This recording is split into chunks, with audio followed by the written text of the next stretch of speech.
প্রিয় শিক্ষার্থীবৃন্দ, আজকে আমরা নবম দশম শ্রেণীর গণিত বইয়ের দশম অধ্যায় অর্থাৎ দূরত্ব ও উচ্চতা এই অধ্যায়ের 14 নম্বর অঙ্কের সমাধান করব। অঙ্কটা এইভাবে আছে: ভূতলে কোনো স্থানে একটি স্তম্ভের শীর্ষের উন্নতি 60 ডিগ্রি।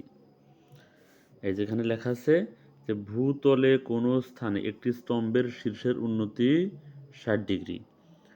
ওই স্থান থেকে 25 মিটার পিছিয়ে গেলে স্তম্ভটির উন্নতি কোণ 30 ডিগ্রি হয়।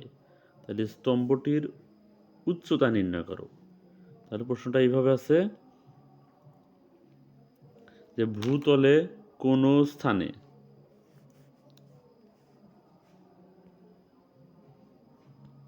মনে করি এরকম যে ভূতলে কোনো স্থানে মানে যে এই স্থানে একটি স্তম্ভ হচ্ছে এবি, হচ্ছে এখানে একটা স্তম্ভ, আর স্তম্ভের শীর্ষ হচ্ছে এটা, শীর্ষের উন্নতিকোণ, তাহলে উন্নতিকোণ এখানে 60 ডিগ্রি। তাহলে ভূতলে কোনো স্থানে বলতে সি বিন্দুতে একটি স্তম্ভ হচ্ছে এবি, তার শীর্ষ হচ্ছে এ, এটার উন্নতিকোণ 60 ডিগ্রি। ঠিক এই স্থান থেকে যদি আমি 25 মিটার পিছিয়ে যাই, মানে স্তম্ভ থেকে কি করব আমরা আরও 25 মিটার পিছিয়ে যাব, তাহলে স্তম্ভের উন্নতিকোণ হয়ে যায় 30 ডিগ্রি।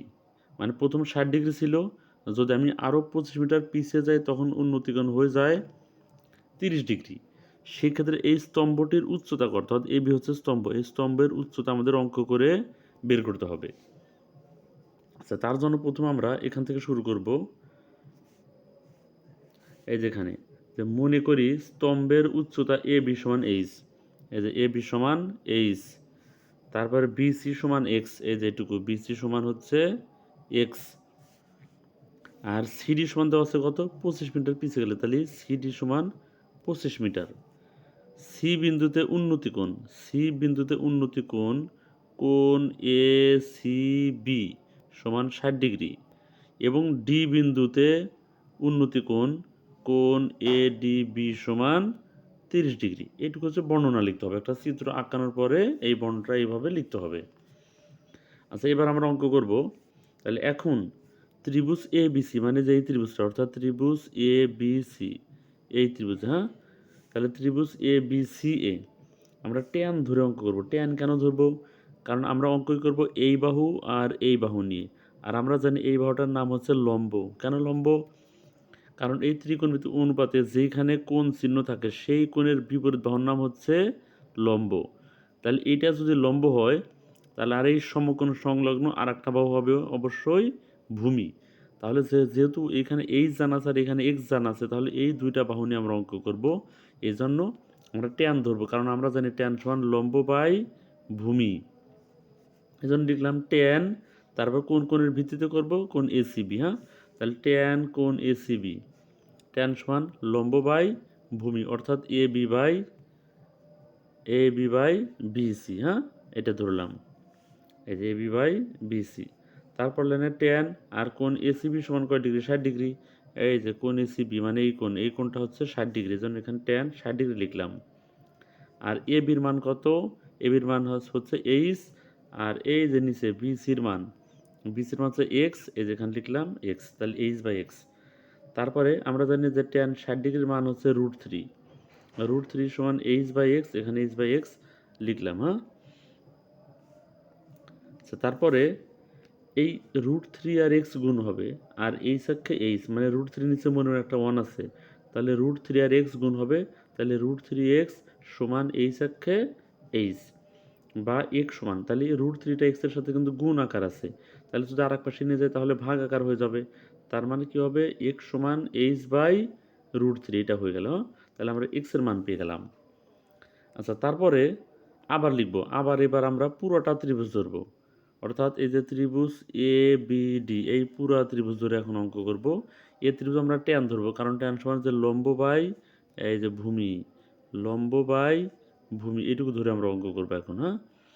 আচ্ছা, লিখলাম যে আবার ত্রিভুজ এ বি ডি এ, এখানে ট্যান কোণ এ ডিপি, যে ট্যান কোণ এ ডিবি, হ্যাঁ, তাহলে ট্যান সমান কি আছে, এই যে লম্ব বাই ভূমি, অর্থাৎ এ বি বাই বিডি, তাহলে আমরা সেটা লিখলাম, হ্যাঁ। তাহলে এখানে লিখবো আমরা এই যে ট্যান কোণ এ ডি বি সমান লম্ব বাই ভূমি, এ বি হচ্ছে লম্ব আর ভূমি বিডি। এখন ট্যান এই কোণটা কয় ডিগ্রি? ট্যান এই কোণটা কিন্তু 30 ডিগ্রি, হ্যাঁ।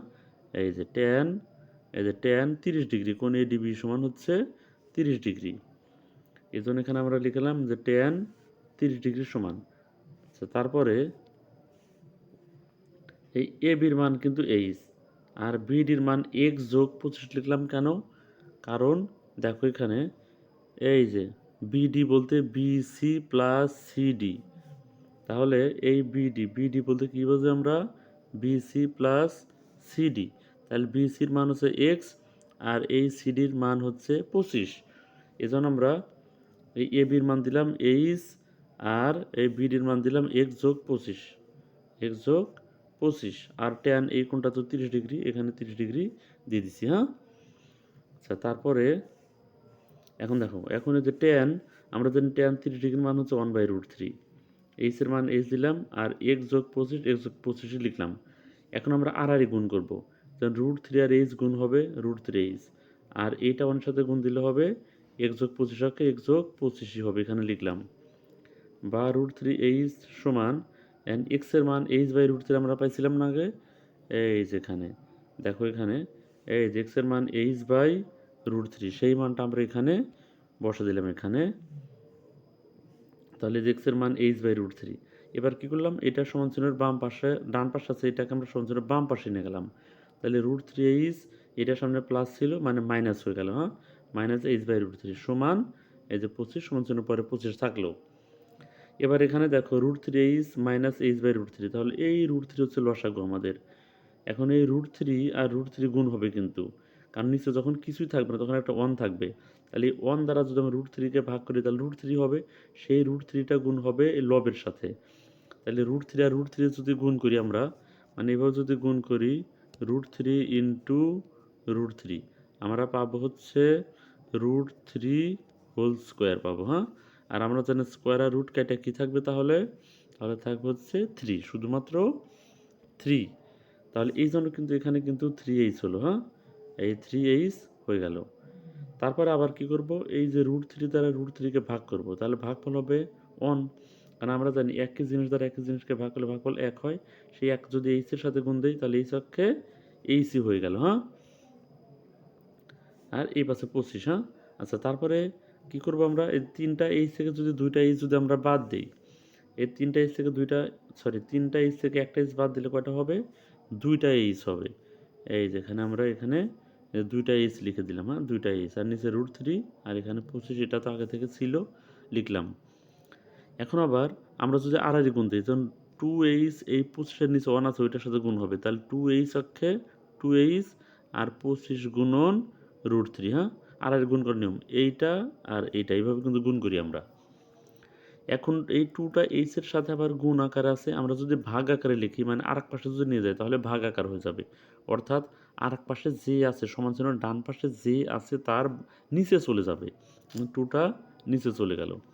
এখন যদি আমরা ক্যালকুলেটর হিসাব করি যে 25 গুণন √3 যা হয় তাকে 2 দিয়ে ভাগ দিলে যে 21.651 হয়ে গেল, হ্যাঁ। তাহলে আমরা লিখব যে অতএব, এই যে অতএব স্তম্ভটির উচ্চতা এই যত, হ্যাঁ, এত মিটার প্রায়। তাহলে অঙ্কটা কিন্তু হয়ে গেল। তাহলে কিভাবে আমি অঙ্ক করলাম, তাহলে এই টাইপের অঙ্ক, অর্থাৎ দুই কোণের, এখানে একটা কোণ থাকবে, যে এইখানে একটা কোণ থাকবে আর এইখানে একটা কোণ থাকবে, এইখানে যে কোনো কিছু দেওয়া থাকতে পারে মানটা, সেই ক্ষেত্রে তোমরা সব সময় আমি যেভাবে অঙ্ক করলাম এই নিয়মটা ফলো করে তোমরা অঙ্ক করবে, একই নিয়ম, এই নিয়মের বাইরে যাবে না। এই নিয়ম ফলো করে অঙ্ক করবে, দেখবে সমস্ত ধরনের অঙ্কই তোমরা পারতেছো। তাহলে অঙ্কটা কিন্তু ইম্পর্টেন্ট আছে, এই টাইপের অঙ্ক কিন্তু পরীক্ষায় আসে, তোমরা অবশ্যই আয়ত্ত করবে, হ্যাঁ। আচ্ছা, তাহলে আজকের মতো শেষ।